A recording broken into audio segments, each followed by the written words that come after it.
battling the relentlessly negative doom and gloom news media. It's the Nick Stenger Show, coming to you live from the Stenger Family Office headquarters. It's your host, Nick Stenger.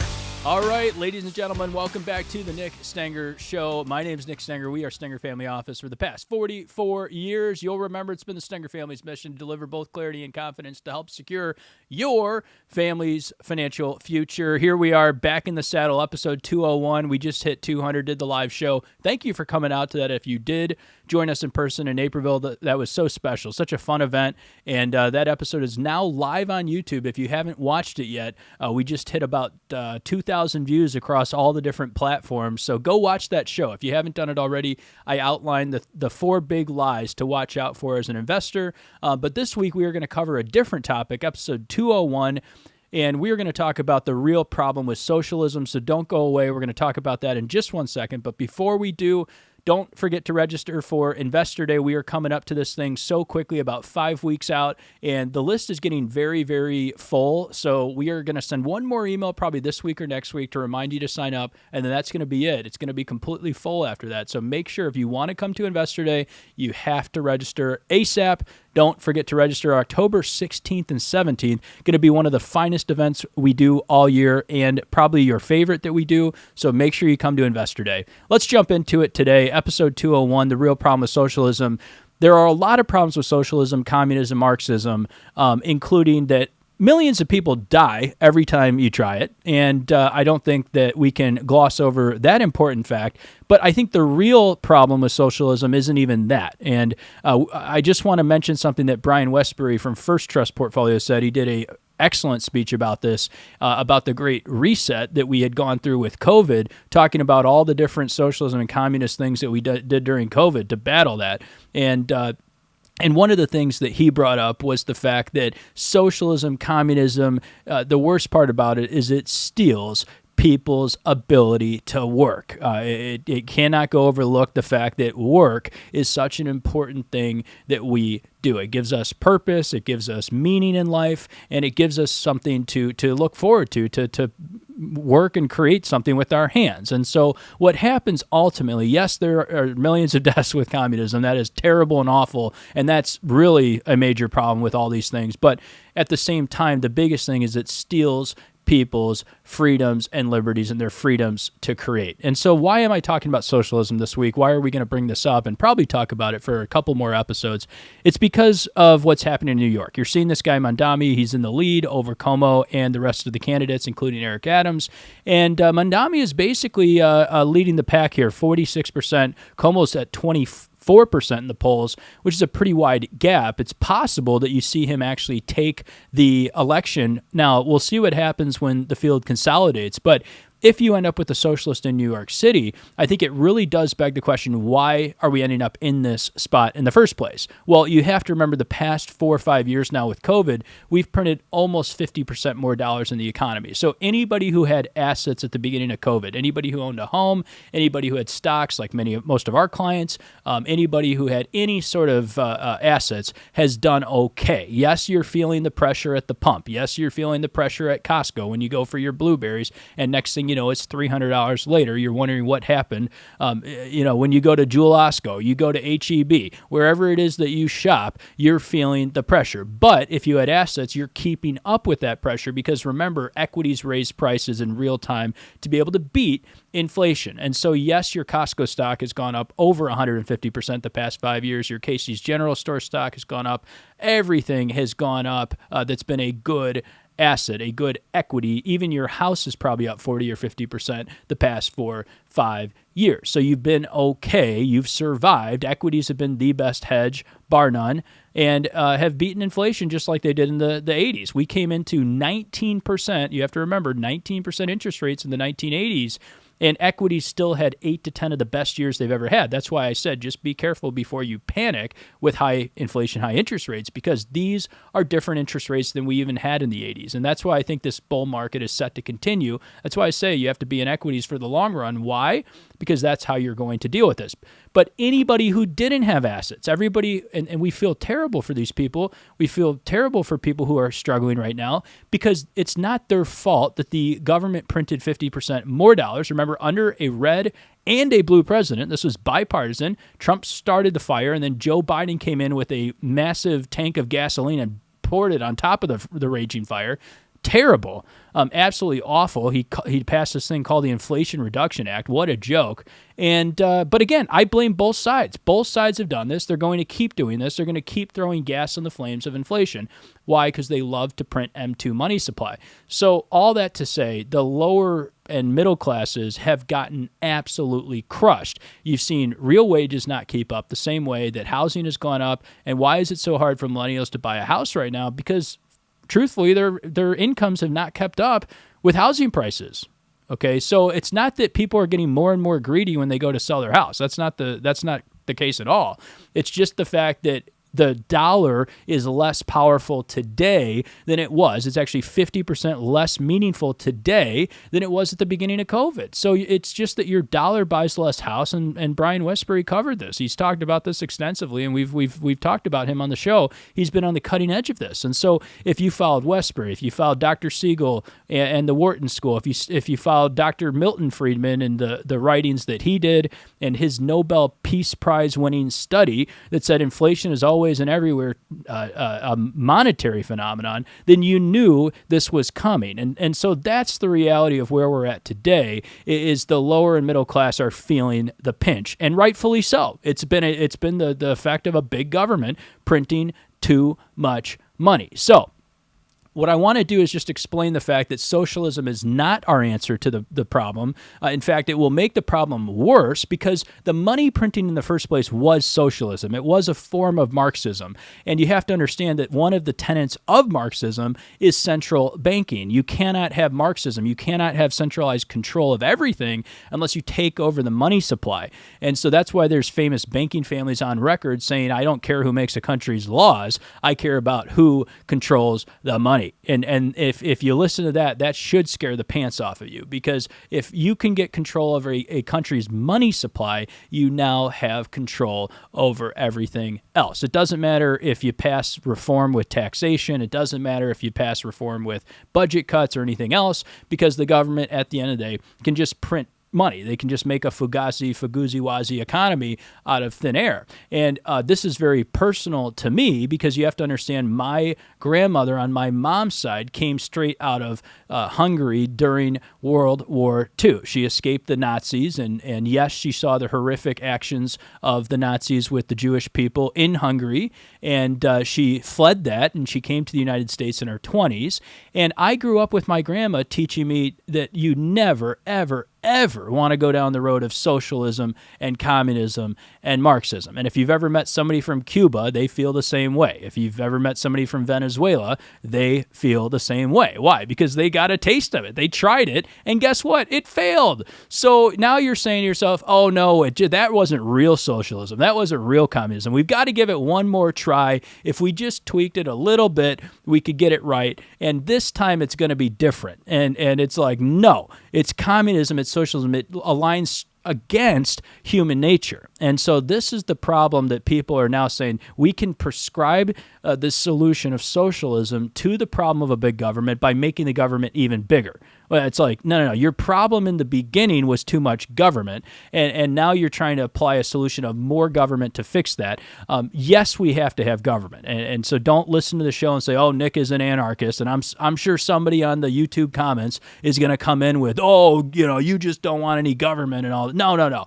That's not what I'm saying. In fact, I believe government is ordained by God. You have to have government. You have to have rulers and leaders and red tape and stoplights, and we have to have that so we don't have chaos. But what happens at the same time is there is a balance between chaos and order, and if you get too much on the side of big government, you stifle creativity, you stifle innovation. That's why nobody in their right mind long-term invents something in China and actually stays there, because it just doesn't work. The government owns everything you have. They own the means of production. They can cancel you in a second, okay?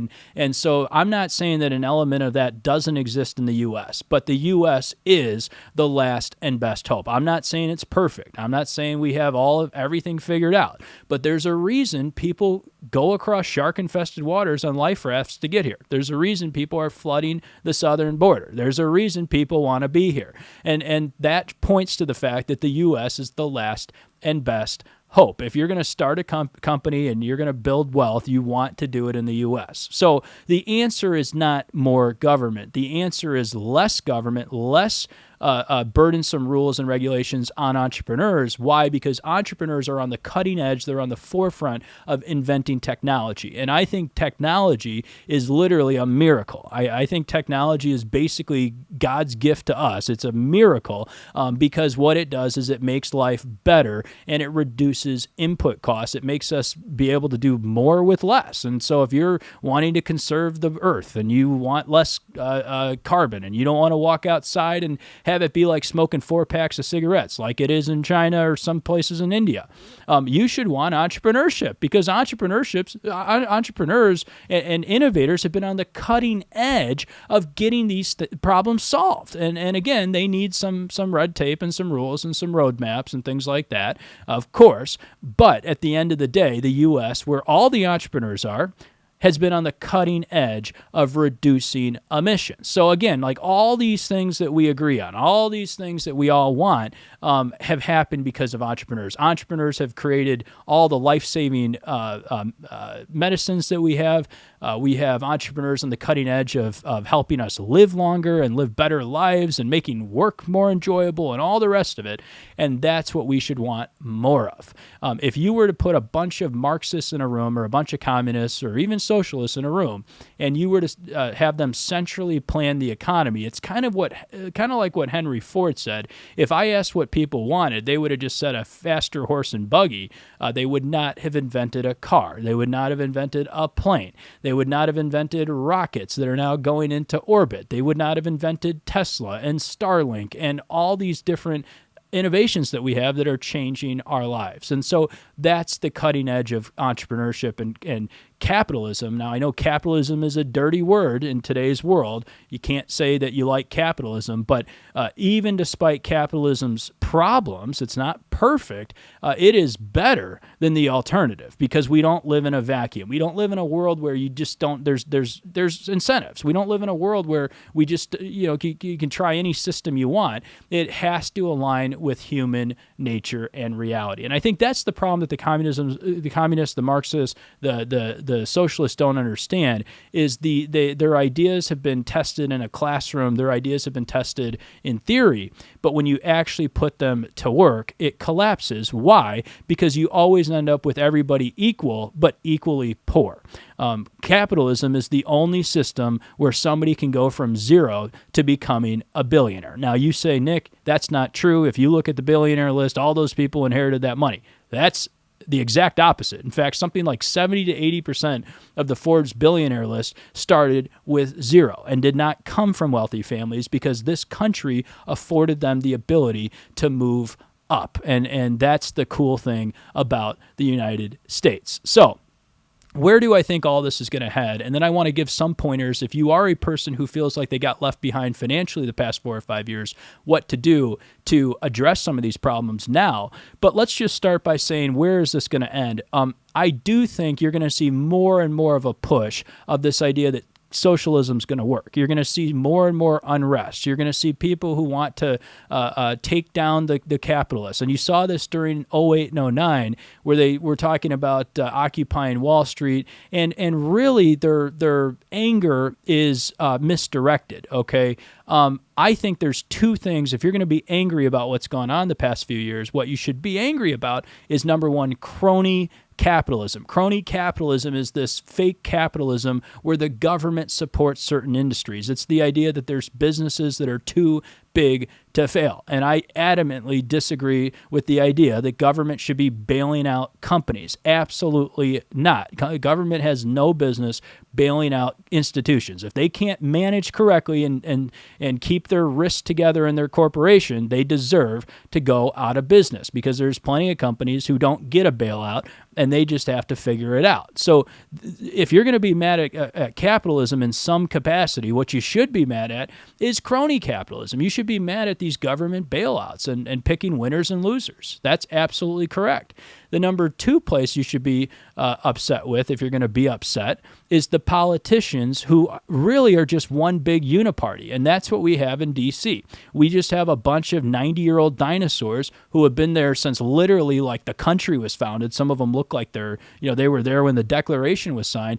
And they've been there for 90 years. They're career politicians, and they're basically just making themselves wealthy. I mean, you can't tell me that Nancy Pelosi can go into Congress, and it's not just on the Democrat side, it's on the Republican side with Mitch McConnell and all the rest of them, but you can't tell me these politicians start out at a $200,000 salary and somehow are worth $300 million 50 years later. We're financial planners. I've done the math before. It's not possible. So you can't turn that $200,000 salary into $300 million net worth. You just can't do it. Maybe if you win the lottery, I guess, but you're not going to do it the normal way. So what's happened is they've sold out to all these other places. They basically sold a piece of the pie in the U.S. to these different interests. And you can say they've done it through the budget, and they've given their friends money, they've given China money, and then they get kickbacks. All of this has been proven. None of this is radically new, a new concept. It's very obvious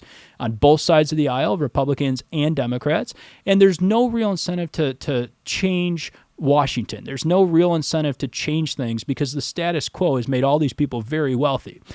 So if you're going to be mad at the uniparty, be mad at the crony capitalism, be mad at the fact that government has gotten so stinking big that it's now over 35% of our economy. That's too big. And so I don't know exactly what the right number is, but what I do know is in some of the best times in U.S. history for the stock market, it's been closer to 10 or 12%. And that's where we have to get back to. We have to get back to entrepreneurs on the forefront. And so if you're on the left, if you're radical left, if you're radical right, wherever you fall on the political spectrum, it is not good for government to get too big because it's 1984. 1984 is all about the boot stomping on the face of the individual. By the way, Orwell was not a MAGA Republican. Okay, he was more of a libertarian and actually left-leaning on a lot of his beliefs. And but he didn't want big government from either side. And so that's what we have to be careful with. So socialism is not the answer. The real problem with socialism is it steals people's ability to create. And that's a terrible thing to do to people. So let's talk about if you feel left behind, if you feel like the past 5 years have passed you by, you didn't have the assets and you didn't have the growth in your income that you thought you should have had, here's how you rebuild. And I'm going to give you easy points, easier said than done, some of them, but things that you can do. You may not be able to do all this overnight, but I think if you do them over the long run, you will be successful. One, you should be working as much as you can to make as much income as possible. And there are plenty of jobs still out there, jobs that nobody wants to do. And if you're willing to do them, you can have a secondary income coming in. You could have they call it a side hustle or something, but you need to get your income up. That's the reality. And you need to do it fast because you need to be able to start paying down any debt you have. And so that's number two. Whatever you can do, get your debt paid off as fast as possible. And you want to start, I like the Dave Ramsey approach where you do the snowball effect, and essentially you pay down your smallest debts first, and then you take the proceeds from that, throw it on the next biggest debt, then you work your way up to your mortgage, that's fine.